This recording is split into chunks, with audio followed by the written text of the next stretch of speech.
Welcome to the show. I'm so happy you're here because we are talking about aphasia-friendly holiday games. Is this something you need to go buy on Amazon or pick up at Target? Well, no. You can use games you already have in your closet. You just have to look at them in a different way. For example, I have a game, Sorry. Sorry has some cards that you need to do a little bit of reading on. You need to roll a dice. You need to move forward certain spots on the board. So what if you pair up with somebody and so you have like an aphasia buddy, so you're working as a team to play the games? Well, what are some of these other modifications you can make? I invited our team member, Autumn, to join me today so that we can talk about how it is for her with her aphasia and insights about what it's like, from the other side of her eyeballs, what it's like to experience having aphasia and how you as a family can make simple modifications to make your holiday gathering aphasia inclusive. I hope you will walk away or jog away or drive away with some insights from today's episode. Let's give a listen.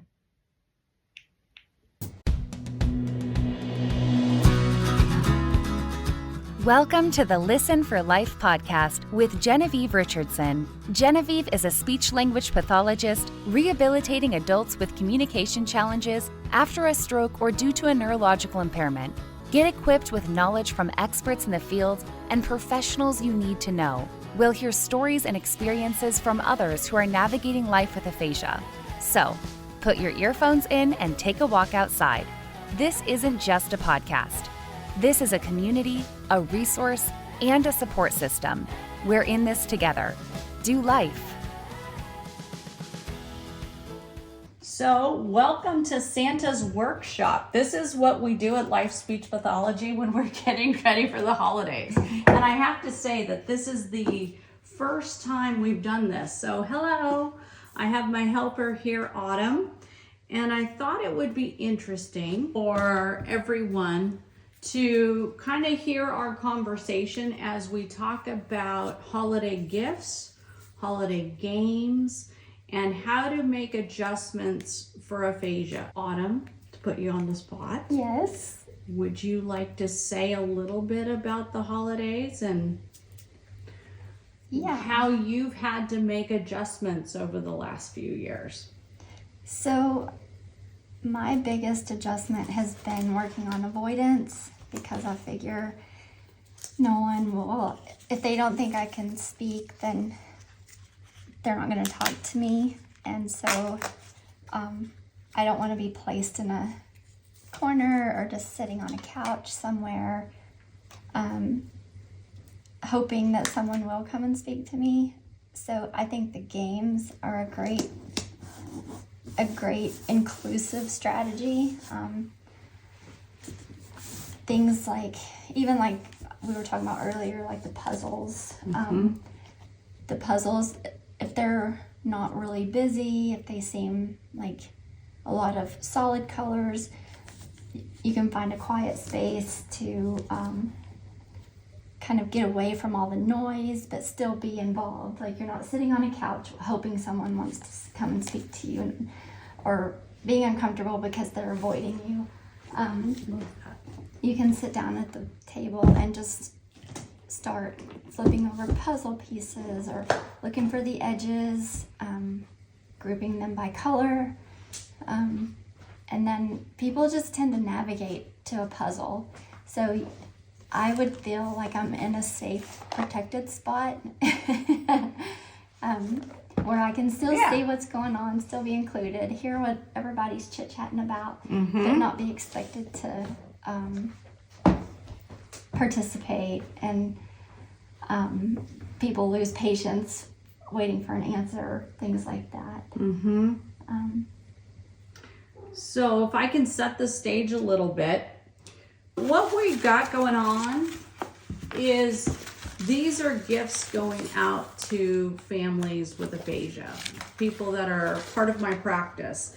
And what Autumn helped me do was figure out games that would be easy to implement at home. And what we did together is we came up with these little 5x7 cards to make sure that we set families up for success. So for the gifts that we are mailing out, on the back side of the card also has a general strategies to make games aphasia friendly. And I think, Autumn, it's really interesting how you talked about finding a spot where you're not isolated.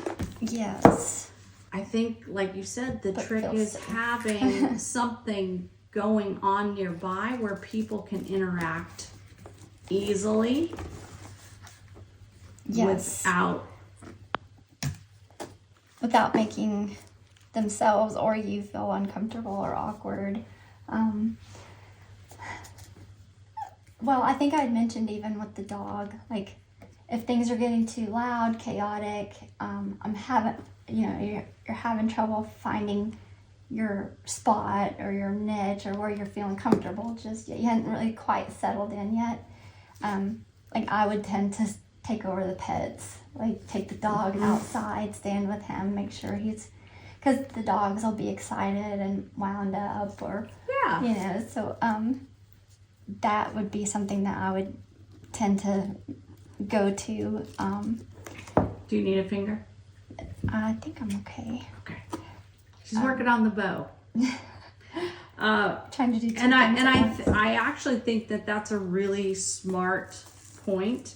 So Autumn came over today to help me, and for those of you who know me, I've got a big dog, Jax, my Doberman, and he knows Autumn. He's known her for a lot of years, Yes. and he loves to keep coming over to her and like leaning against her. That's a Dobie trait. Love it. And but the other thing he likes to do is sit on her feet, Yes. which is comforting. That so was very comforting for me.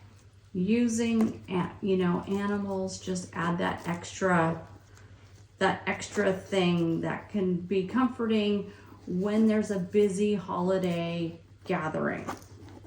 Yes, because there's a lot of times people aren't animal people. They're not animal lovers. The host family is busy trying to entertain, finish cooking, Yeah. whatever the case may be. So just kind of find a niche that way. And then that kind of helps find out where I am, I guess, mentally or with my aphasia. If I'm feeling overwhelmed or confident, like I have to start slowly. I step in slowly. So whatever makes me comfortable is what I'll go to first, and that's going to be the dog. Or and then after I've got comfortable, I'll ask, what can I do to help? And there might be some small task that someone might give me. A lot of times I am scared to ask, because if they say, make a salad, well, I'm already probably outside my window of tolerance. And so to put together a salad sounds so easy, but that would just kind of be a lot. So I would say for someone who's having someone with aphasia come over, to keep that in mind. Like if they ask, like if they want to help, be mindful of the task that you give them. Like set the table or answer the door. Of course, that might involve talking, but normally you can just open the door and they just tend to come right on in, or they might greet you with a hug and you don't really have a lot to say. It's That looks lovely, Autumn. For those of you who are receiving these, know that they came they came with love from Autumn's wrapping. So let's talk about some strategies, if we could, Autumn. I like that we started talking about the jigsaw puzzle. Yes. And having a spot where potentially you could sit down and be busy, but still be a part of it. Yes, because a lot of people, they don't tend to really talk a lot whenever they're doing a puzzle anyway. And I feel like it's for a lot of people, even without aphasia, tend to congregate if they just need a brain break from all the people. Yeah. But also, what I like about it is when there is conversation going on at the puzzle, there's no eye contact, so they can't visually. Typically, there's no eye contact. Everyone's working on the puzzle, so they can't visually see the person with aphasia struggling with their words. Because I know for me, when I'm struggling, but someone else may not, and then it tends to make it worse, and I get more anxious and more upset, just frustrated. So that lack of eye contact is helpful whenever you're feeling just overstimulated or whatever. That's like pro tip right there, and I hadn't considered it, so I really appreciate. Yeah, I don't know if insight. everyone is like that or not, but I have noticed that for a lot of people when they're starting to get tired, a puzzle just kind of gets them away. And not everyone's into the competitive part of the game. Yeah. Of playing games. And I'm not normally a game player. Typically, I'm always cooking and prepping, and so I'm all caught up in that. So when folks shift to do the game, I'm like, no, you go ahead. I got stuff to do. But I have other families that I work with that adore games. That's what they do all the time. That's their entertainment. And there's a lot to respect for that. So that's part of why I wanted to talk to all of you about games and how do we assess a game and how do we set it up for success. So I narrowed it down on the games that I'm mailing out to folks. We have Yahtzee, but Yahtzee has a little strategy to it, but most folks, have you played Yahtzee, Autumn? I have. I'm not great at math, so I have a disability in that area, period. All right, But, so would you say that having a buddy, if you're teamed up, so to speak, could that help? absolutely, because me knowing that I'm not great at math would just, and knowing people are watching me and then waiting, like I might count the correct number, but I might say or write down the wrong one and get frustrated or lose the game for my partner. Okay. So the person with aphasia could do the action, of tossing it, and then the partner could add. I mean, you could take turns, obviously, but I like that. having to count on top of knowing if you've got to scream out the right word, because it might come out something totally different from Yahtzee. My confession is I've played Yahtzee for years and years. It's something I used to do with one of my grandmas. I never had the opportunity to say Yahtzee, it wasn't a thing for me, but I hear what I'm hearing you say is if you had a buddy and you're teamed up, then you do what you can, you're still a part of it, but it takes the pressure off. It takes a ton of pressure off, and you feel supported emotionally, and you know that person's going to be there to just step in when they see you struggling, or I think partnering is a great idea. I think that's awesome. Neat.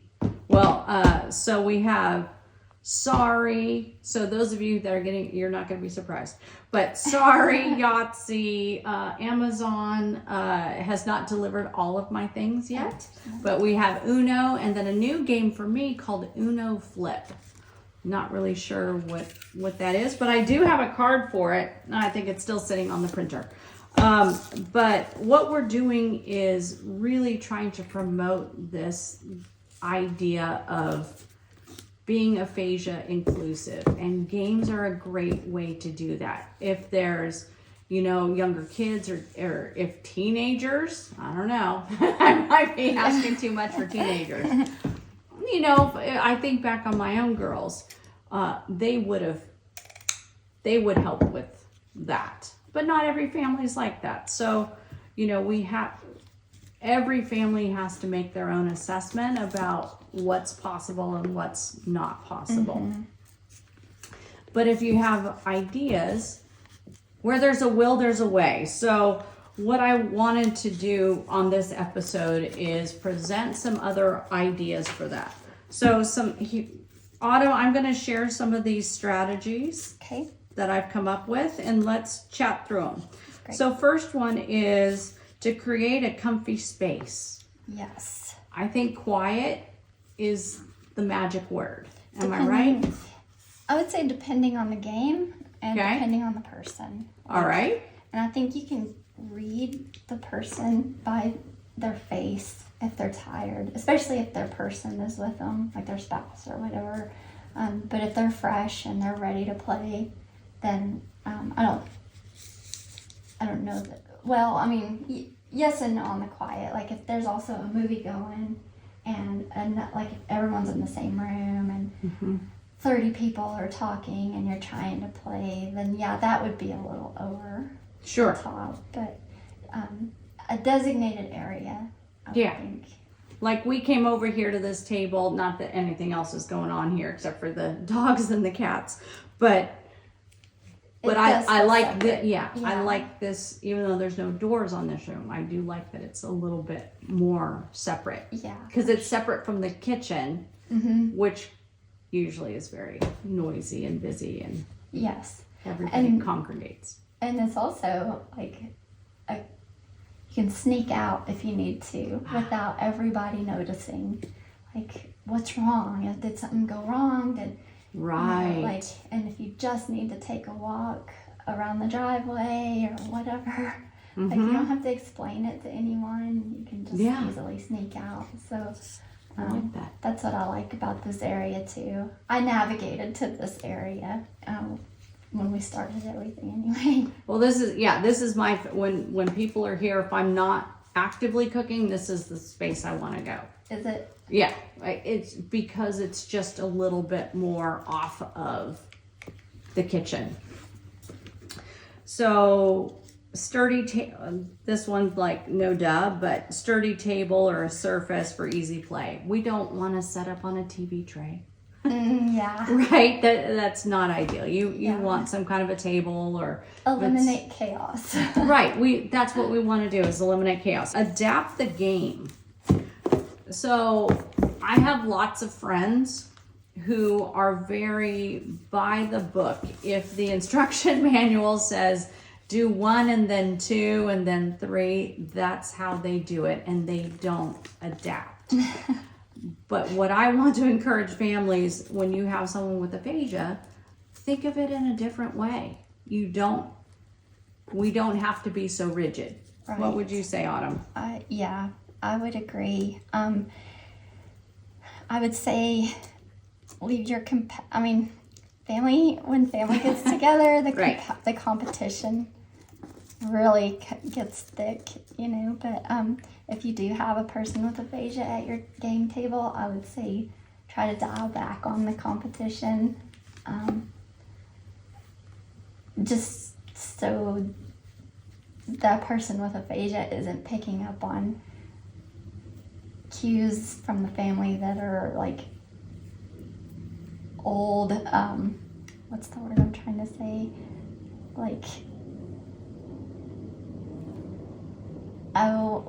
old rivalry. Like, I know what you're talking about. Yeah. So if that's the case, then like have them schedule a time where it's like you're going down at this time or whatever. Right. I hear you. And if you had a buddy, then that also would take some pressure off. Yeah. And then maybe competition can still keep going forward. Exactly. So on some of these games, Yahtzee's not a good one, but I looked at, gosh, between you and I, we probably looked at close to 30 different games. A lot. Yeah. And, you know, which ones can be adapted. There's some games you really can't adapt them because it takes away from the game. But usually when there's a card game of some sort, I'm thinking of Uno Flip. I even bought, for the first time ever, it's called Exploding Kittens. I actually got it for my daughters this year because I think they'll get a kick out of it. But the idea is, you know, you don't have to follow all the rules. You can make adjustments, and because really what it's about is camaraderie. It's about being together and connection. And one thing I liked on your card that you wrote, the reminder that it's not about competition, it's about connection. Yeah. And because the person with aphasia most likely won't hang all day with these games. That's right. They're not going to be taken away from what the siblings have to make up for from last year or whatever, you know, like right. the winning streak or anything like that. So they're just fun, simple games that are inclusive and but is probably, I think you put the duration on those. Yeah, that was one of the things I did. Like that. A lot of people know what their time limit is on things like this. I think that's a really important point. Yeah, so on like my Yahtzee card here, it's 20 to 40 minutes. And nobody says you have to finish the game either. You're right. Right? That's a little bit of mental flexibility there. So we already talked about it, but I'm going to reinforce focusing on connection. Thank you. Those look lovely. Oh, good. And I'm not rapping. I'm a rapper. I can rap. You're doing all the talking. It's just not, yeah. I usually delegate. Yeah, like my mom delegated to me when I was young. I've delegated to my oldest. She's not here right now, so I called Autumn. And Autumn's helping me. So we want to support communication too. What do you think, Autumn? How, if your words are not working for you, how would someone, let's say you're paired up with your husband and you're playing with some other people, how would he support you if your words aren't working quite the way you would like? He knows me well enough to know what I'm trying to say. And so I'm confident that he would either know what I'm trying to say and say it, or tell me, won't we take a break, or do you need to take a walk? And a lot of times, I keep going back to the whole blood sugar thing too. A lot of times when you have aphasia, like you can't remember the last time you ate, or if you've had a big meal of food that you're not used to eating and it drops your blood sugar or spikes it, like that affects the aphasia too, for me anyway. And so there's those things to watch out for. I'm told it's visible in my face whenever it's coming on, but you asked. So we were talking about how would he support your communication. So he's reading you. He might suggest you get outside, go. He would probably take the lead until we finish the game. Okay. And then and you could sit back more quiet. Yeah, and I might nudge him, and this is my gotcha. Yeah, she's doing this. for like I've had enough.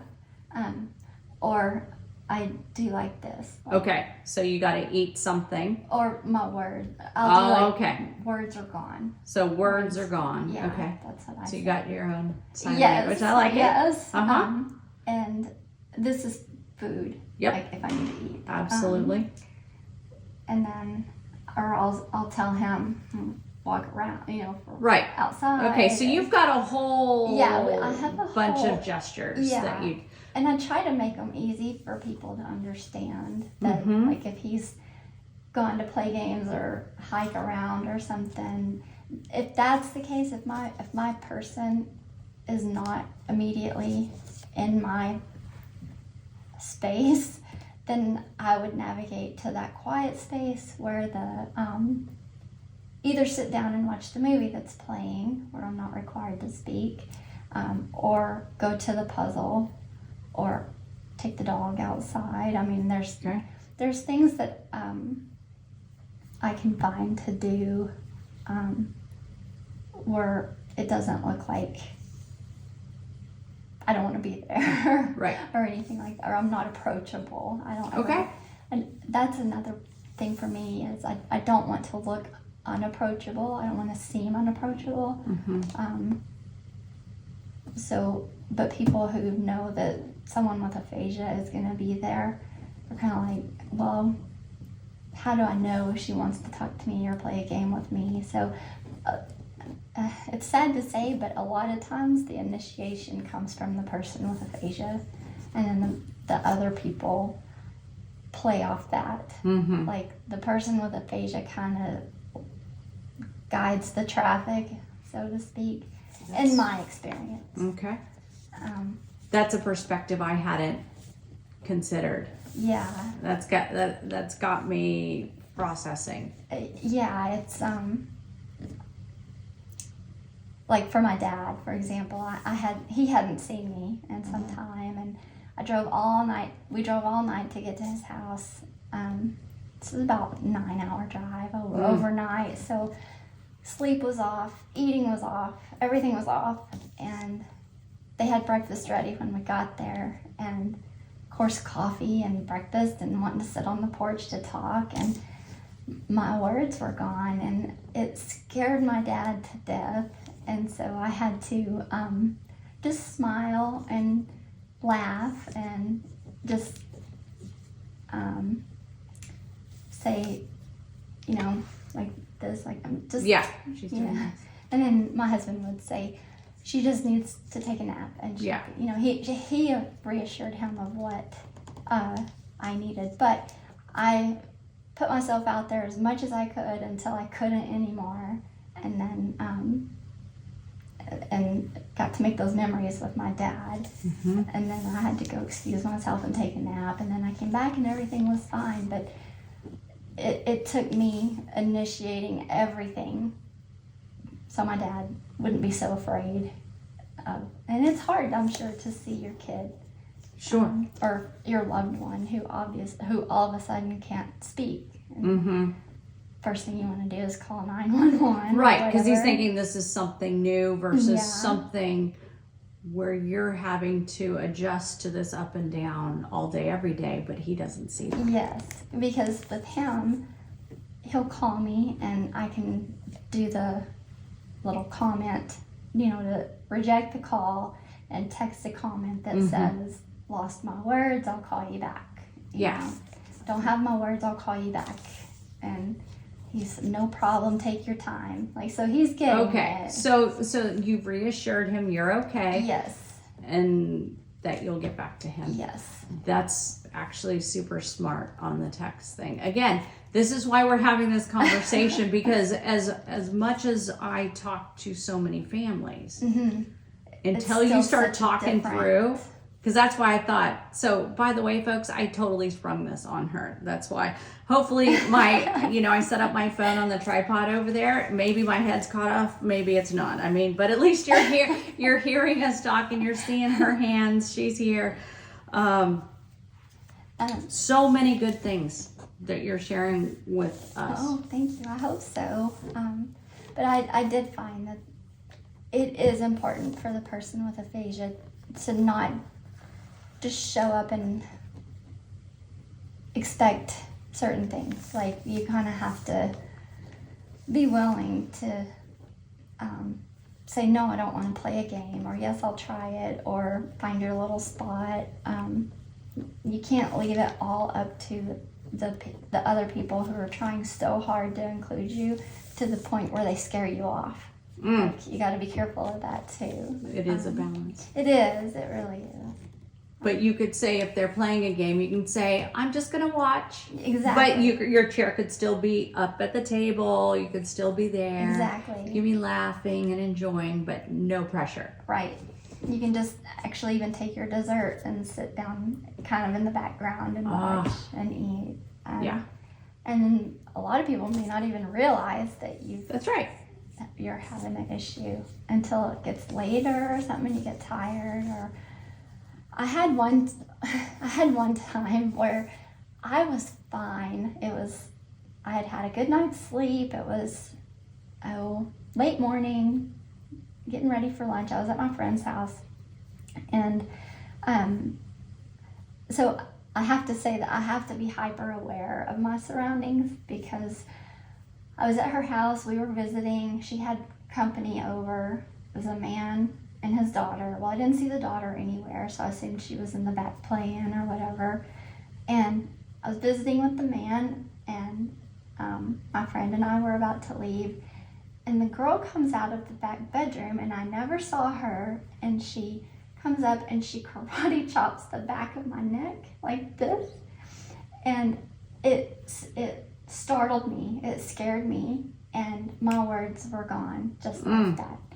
So I was really disappointed because we were going to do something fun. Oh. And it took my words from me. So now I just, the word wallflower comes to mind, because I want to make sure no one's going to sneak up behind me and do something. So you're trying to keep the wall behind you, Yeah. So to avoid that? Yeah. Wow. So even like that would probably be where I would sit. Right. To do the puzzle or. Right. So what she's behind my phone, like I'm in front of it, but behind it is a wall. There's a cozy chair right there. Yeah. Yeah. I get it. I would say to people, it might be funny to come up or even do like the hand, you haven't seen someone in a while, cover their eyes. Or grabbing them from behind, anything. Trying to maybe be mindful of that kind of stuff. Interesting. Again, something I hadn't. And that kind of got off of the game subject. That's all right, because I still think it's really important for folks to hear this.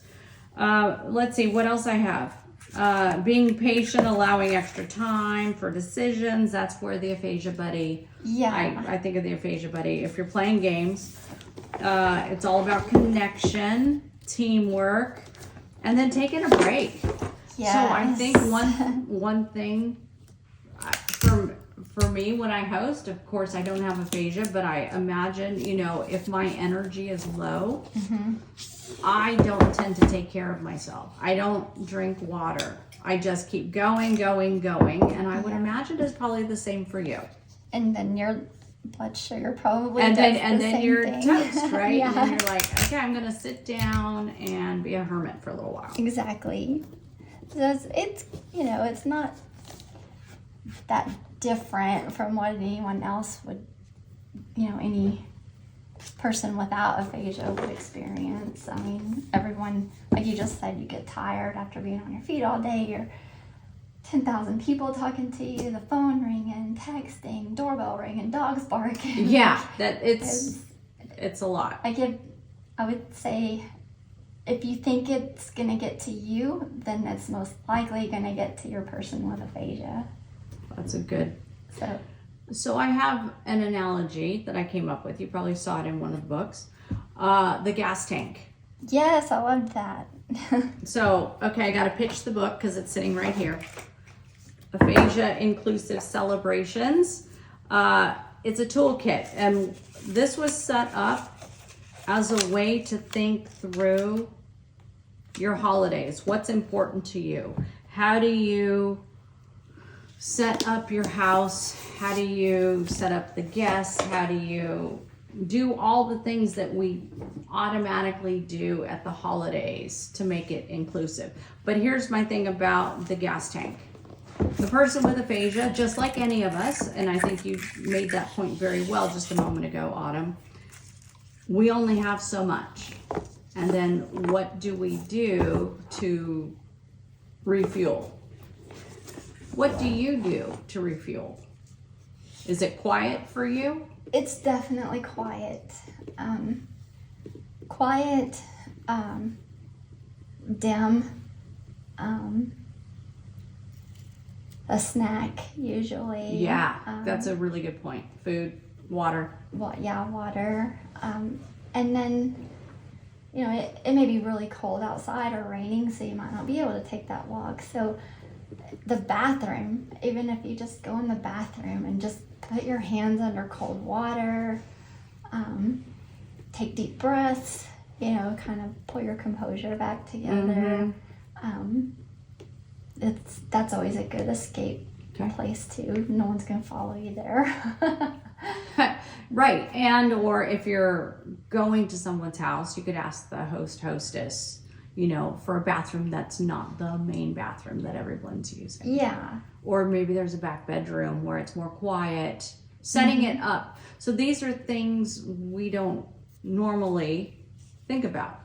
And a lot of times there's little kids there and they start getting tired after they've eaten, and a lot of people. So there's usually maybe a back bedroom where a movie's going on. Okay. And it might be a Disney show or something, but they're not going to want to talk. They're going to be watching the movie. You just chill out. Go sit with the little kids back there. Okay. They're not going to talk. But if they're playing Xbox or something like that, I thought I couldn't do that. But I would just find something that brings me comfort, whether it's, someone gave me a rose quartz rock one time. It's really smooth and soft to keep in my pocket, and I guess it's like a fidget toy. That it's helps. comforting. Or go to the pet, if they have a pet, it's you just find your little comfort things. And there's been a lot of times where I have my escape route planned.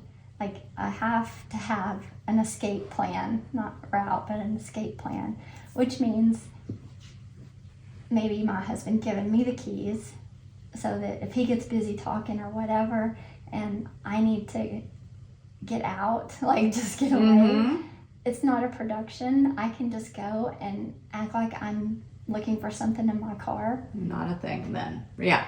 Yeah. Or I can just say, I'll be right back, and then go drive around the block or something. And people, they really don't notice. Right, because there's so much going on. Yeah. Would you say before you had aphasia, you had so much in a gas tank and you knew how far you could go? No. But now with aphasia, do you feel like you deplete that gas tank much more quickly? Yes, because there are things, like I was saying before, if there's so much going on, the overstimulation, bright lights, like if they have the really blue bright lights in their house, I'm talking about, versus the soft.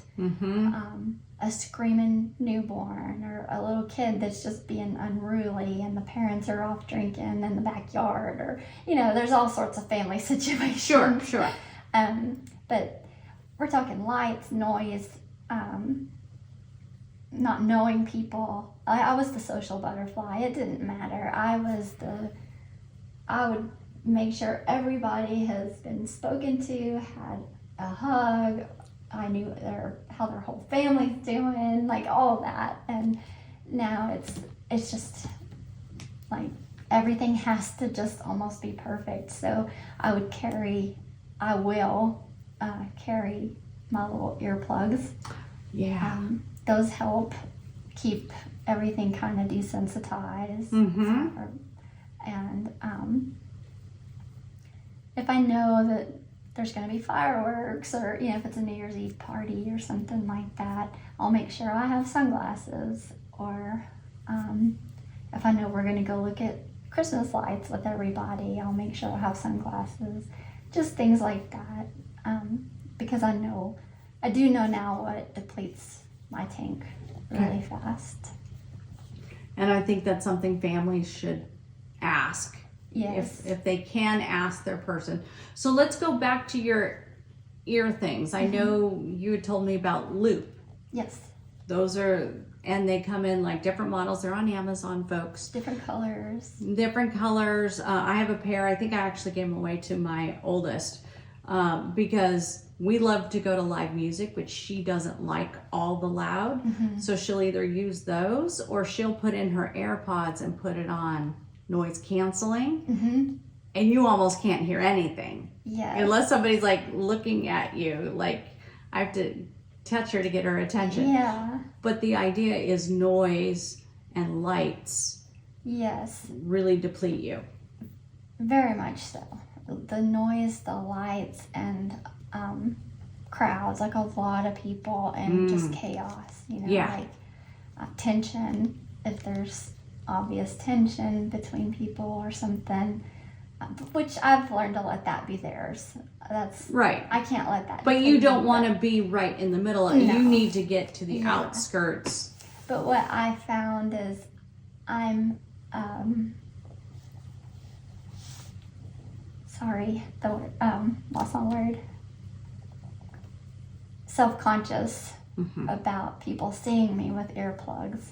And what I like about the loop is you can get them in flesh tones. Yes. And they fit so far in there. A lot of people thought it was just a piercing. See, it is the style. But really, they just sit so far in that no one even notices. That's right. And if you're an older adult, I think showing up with, I love the AirPods, but sitting down and then having, say, the catty sister-in-law saying, well, I don't know why she bothered. She had her AirPods in the whole time. She probably wouldn't even, it's like, I Right. worry about that kind of stuff. Well, so, well, when my daughter wears hers, she keeps her. She's got the hair. Her hair is covering her ears, and Yes. and when she doesn't respond, I whack her. Good and, for her. and get her attention. But trying to be cool here, and I'm falling over. But I think it's a really important strategy. So we've talked about a lot of different things today. So I'm going to try and sum it up and see if I've got it. Okay. So if we're playing games, we want something that can be modified. It's about connection, maybe less competitiveness. Maybe we can't affect other people, but if you had your husband with you.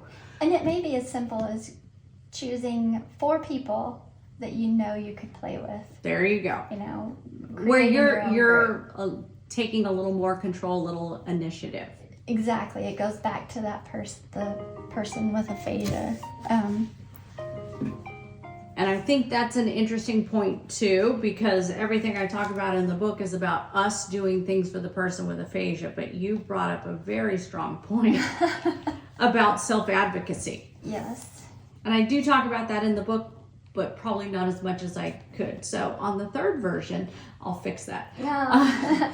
But the point is, some people, especially if they're new with aphasia, don't know how to self-advocate. They don't know what's going to deplete them or how they're going to be, and they may still be in that avoidance phase where they don't want anyone to speak to them because they're afraid something silly will come out, or they won't be able to speak, or they'll just be left in the corner by themselves. So I think it's just having a partner is just so important with the games, and there are things in here that you can do without a partner, like the Connect 4 doesn't really require a partner. The other couple of points I wanted to bring up is if you're traveling somewhere, knowing what the day looks like. If they say they're eating at 2, but they typically don't have food ready till 4 or 5, you're waiting a long time and you might be hangry. Yeah. And so maybe getting with a hostess to figure out what that day looks like so that you can time your arrival if you want to be there for the meal. Yeah. Or maybe you just go for a dessert. I never leave the house without a cooler. If I'm going to You're somewhere. always prepared. Yeah, I always have my toddler snacks and a caffeinated drink, water, something where Great. if they're just taking way too long and I know that I'm going down, then I can I've got the keys, so I can just sneak out there and rummage through my car while I'm rummaging through the cooler, and it helps keep me, even if it's a protein snack, some nuts or something like that. I just always have an out, to get away from the group.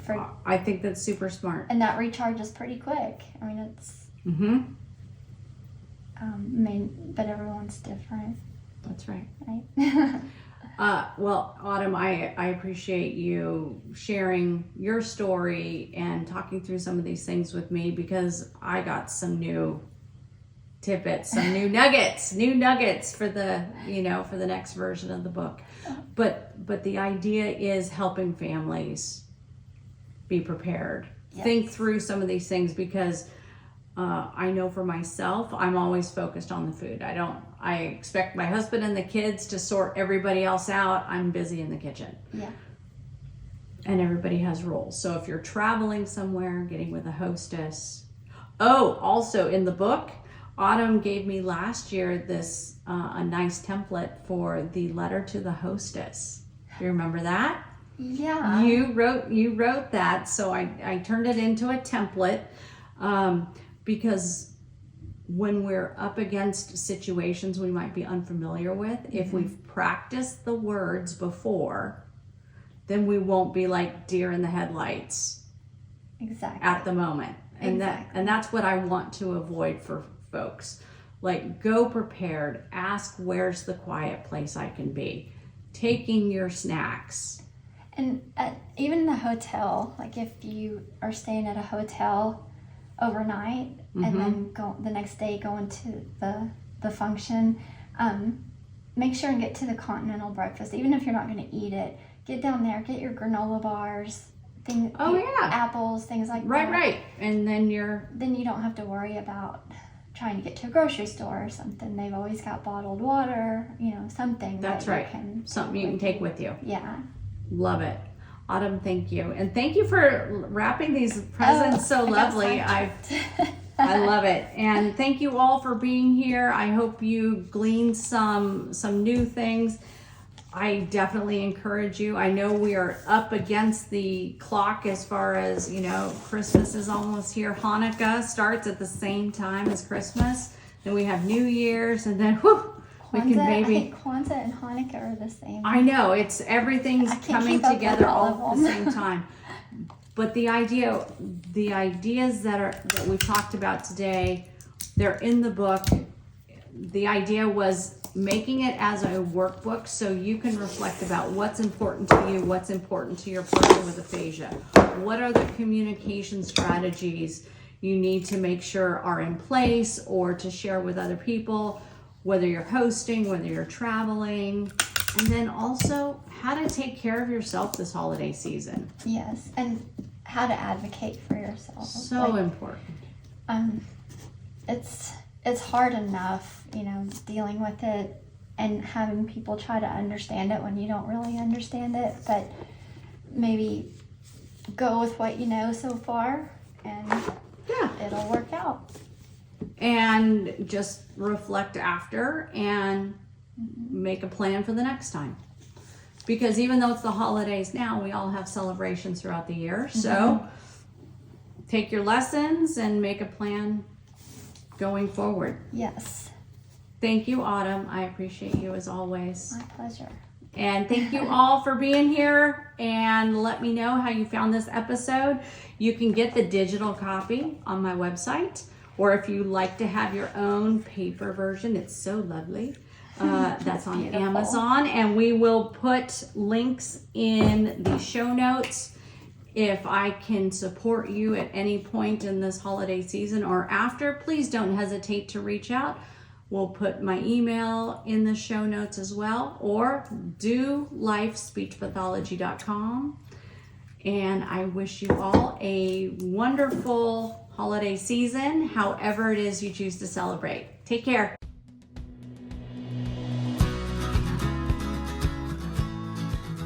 Thanks for tuning in to the Listen for Life podcast. We hope you feel empowered and supported. Head over to listenforlifepodcast.com to see the show notes with links and information from today's episode. Do you have a topic, a resource to share, or a guest recommendation? Inquiring minds want to know. Let us know in the comments section. Wishing you a fabulous week.